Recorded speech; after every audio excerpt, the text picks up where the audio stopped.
como el arrullo de palmas en la llanura, como el tirinar del sinsonte en la espesura. Cuando sales de Cuba muy joven, sales de un país con una naturaleza de orfebrería, o sea, donde todo, aunque bello, es pequeño. Sin embargo, sales para Sudamérica, te encuentras con una naturaleza enorme, o sea, con montañas, con volcanes. ¿Cómo es, en tu caso específico, para un pintor, este cambio, este impacto? Bueno, antes que eso, a los 13 años, había ido a Norteamérica y al volver a Cuba, toda mi casa se había reducido. Es decir, en un mes que estuve en Nueva York, encontré que Cuba era liliputiense. Cuando llegué a los Andes y vi la Patagonia y por la provincia de Chubut, el choque fue mucho mayor porque las abejas eran, un amigo mío me decía, sí, según tú son jabones Palmolive volando. Yo le decía que eran enormes. Es decir, que es verdad que Cuba es una naturaleza preciosista de orfebrería, como tú dices, y el cubano raramente es grandote.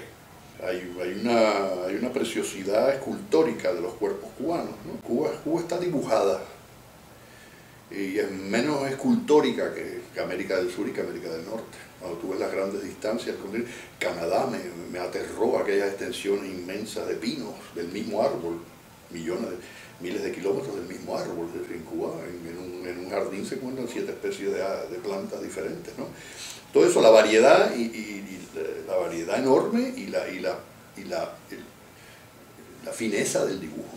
Y toda esa preciosidad intrincada de Cuba, a lo mejor es lo que ha hecho que yo trate de pintar cosas imposibles de pintar, y hasta el momento en que me derrumbé, el último cuadro que no pude terminar, yo estaba tratando, justamente era el tema del huracán, y me inspiró el libro de Fernando Ortiz, y yo quise pintarlo todo y me derrumbé. Por suerte el cliente me pagó el cuadro de todas maneras. A pesar de haber sido tu formación fuera de Cuba, específicamente en Europa, hay una presencia constante de Cuba en tu obra. ¿A qué atribuyes esto?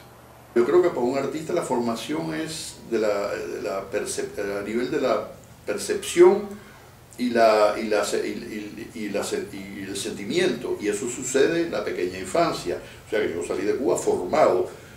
Lo que encontré afuera fue una gramática que me permitió expresarme, pero todo lo que yo he sentido y he querido sentir es insular. Yo no he salido de la isla. Mis deseos son cubanos y mi manera de percibir el mundo es de cubano. Cuando yo vi la gran sala de Rubens, ahí del casamiento de María de Médicis con no sé qué rey francés, yo me sentí como un negro ajeno completamente a la cultura europea. Hay un periodo en tu pintura de las máquinas, que tengo entendido que fue muy exitoso económicamente. ¿Cómo fue que nació ese periodo? Bueno, justamente tiene que ver con lo que me preguntaste antes, con el contraste entre ese mundo, digamos, orgánico, colorido y vital, y la estética francesa. Sobre todo, a mí me dio mucho por ir al teatro francés allá, que es un teatro que está, se dedica a seguir manteniendo viva el arte clásico francés, y entonces ponen mucho las piezas de Marivaux. Y Marivaux es un autor de la artificialidad total. Entonces están los sentimientos humanos, que son como cifras de ecuaciones. Están las clases sociales, están el hombre y la mujer, y todo eso se combina abstractamente como si fuera un mandala tibetano, pero perfectamente lógico y racional. Entonces los sentimientos están encarnados en una pieza geométrica. En el lado visual es que yo no pude ir a la Escuela de Bellas Artes porque mi papá no quería que la hiciera. Y entonces, también por el mal ejemplo del abuelo y el tío, que no se ganaban la vida. Entonces yo me puse a mirar y mirar y mirar y mirar, y logré hacer la síntesis de que lo que me fascinaba en la pintura era el espacio virtual hecho con la perspectiva y sobre todo con 4 valores: la luz, la sombra propia, la sombra proyectada y un reflejo que viene del sol, el de la luz reflejada en la tierra. O sea que con estos 4 valores yo hacía 4 potes con 4 valores diferentes, un oscuro, un claro y 2 intermediarios, y con eso lograba hacer al infinito la pintura que yo quisiera. Prácticamente yo no sabía qué decir, yo no tenía nada, no había vivido, no tenía nada que contar, y no tenía iglesia que me mandara a pintar la Virgen con el niño, y no tenía partido comunista que me mandara a ser los héroes nacionales, y entonces me tuve que pintar por pintar, entonces con esos 4 valores y con esa fascinación de la geometrización de la vida que tienen los franceses, los jardines a la francesa, que logran meter lo orgánico en un cuadro reducido al ideal platónico de las 5 formas puras. De ahí salió eso, pero te digo, ahora te lo estoy explicando no sé cuántos años después, 40 por lo menos, pero en aquel momento yo no sabía ni me daba cuenta de nada. Entonces el contenido, que mucha gente dice que era sadomasoquista, que salió, eso lo puso algo en mí que no es mi conciencia. Mi conciencia trabajó con esa síntesis que había logrado hacer de qué es lo que era la ilusión de profundidad en una pintura, que era lo que me fascinaba, porque yo siempre me negué en aquella época.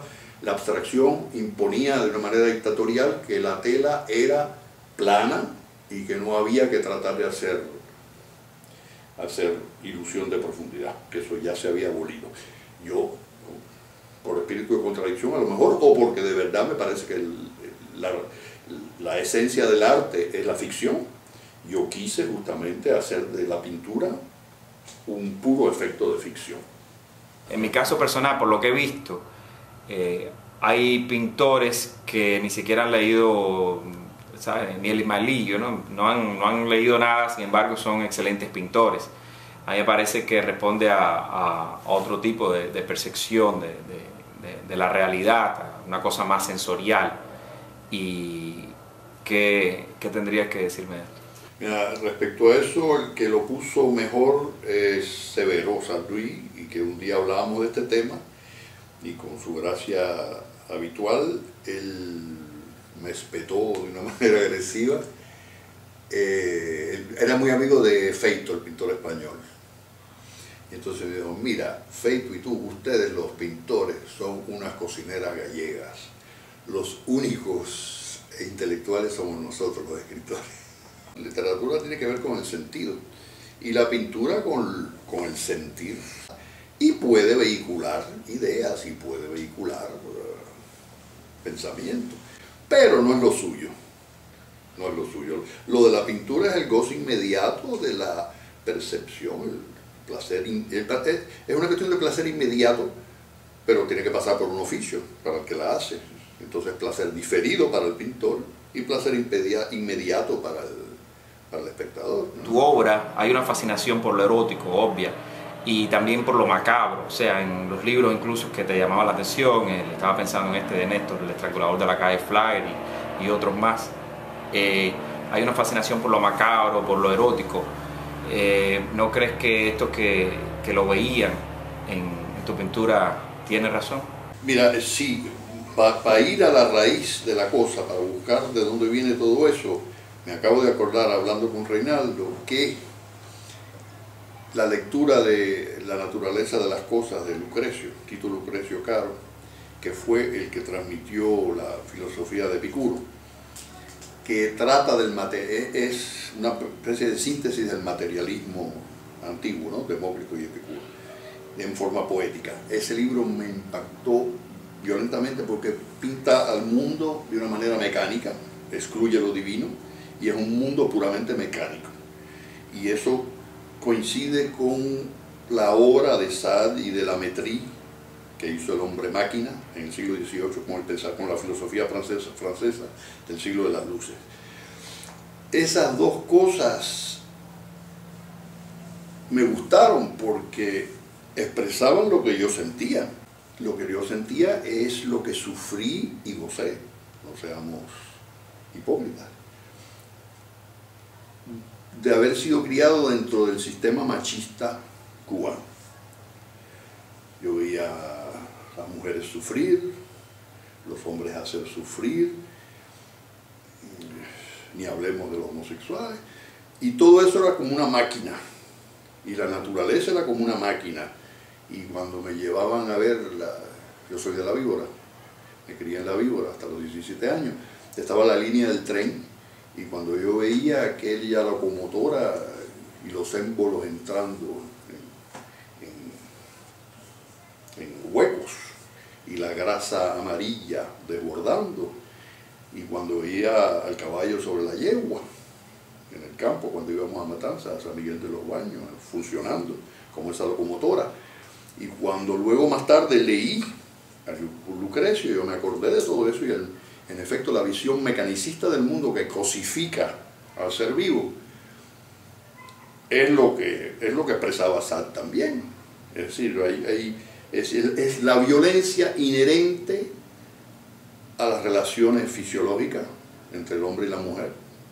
El gato muerde a la pobre gata. Y en la medio familiar también, los pocos varones de mi familia eran extremadamente agresivos y las pobres mujeres eran plañideras. Si te dieran a escoger entre la literatura y la pintura, ¿cuál escogerías?